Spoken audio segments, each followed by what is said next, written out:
In the admin area, you can add an admin for the whole project, for a specific website or a funnel that you have inside that project as well.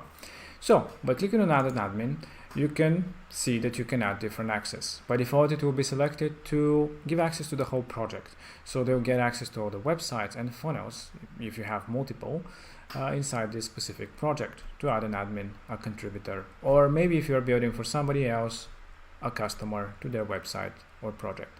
So you can give them different access levels by selecting them here, what you want to give them access to, and invite them via email.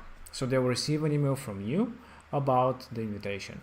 They will have a link to click and to create an account if you don't have already, or to log in if they already have an account to get access to the project itself. Now, if you want to invite a user to a specific website or a funnel, like in our case where we've created in this project 2 funnels and a website, you can select by clicking on change, you can select to which funnel or a website you want to give access. And by again clicking on the change, you'll be able to select to which funnel or website, what kind of admins you have. By default, you see yourself here as an admin, as an owner for the whole project. And again, you can change the ownership by clicking on the 3 dots of an admin and make them an owner instead.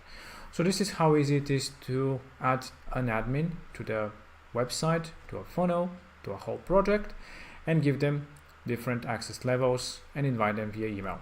I hope that you enjoyed, and if you have any questions, just let us know.